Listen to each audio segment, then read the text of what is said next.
Hello বন্ধুরা, আমরা এখন রেডি হয়েছি, আবার যাচ্ছি বাপের বাড়ি, ইভানের দিদুনের বাড়ি।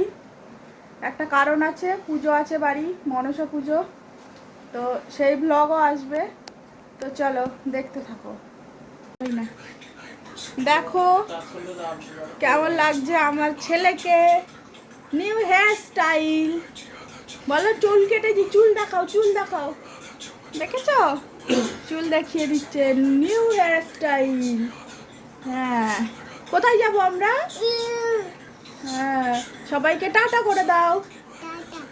টাটা। চলো, আমাদের ব্যাগ গুছানো হয়ে গেছে, এখনই বেরোবো। ছেলে পিলে নিলে কটা ব্যাগ হয় সেটা তো তোমরা জানোই, যাদের যাদের আছে এরকম বাদর বাদর ছেলে পিলে। এই যে বাদর বাদর ছেলে পিলে। হ্যাঁ, বাবা বকেছে। তো দেখতে পাচ্ছ এখানে ইভান কি বিরক্ত করছে, মানে ও যদি একবার রেডি হয় তো টাইমই দেবে না, যেতেই হবে তাড়াতাড়ি। চলো আমরা বাসে উঠে আবার দেখা করছি, এখন বেরোবো আমরা।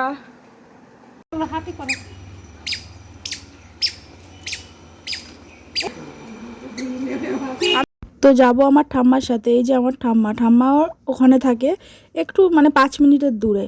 তো চলো।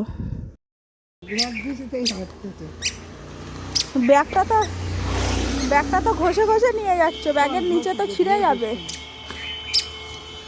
বাসে এত ভিড় ছিল যে দেখাতে পারিনি, তো বাস থেকে নেমে আমরা টোটো কিছু পাইনি, তাই হেঁটেই যাচ্ছি।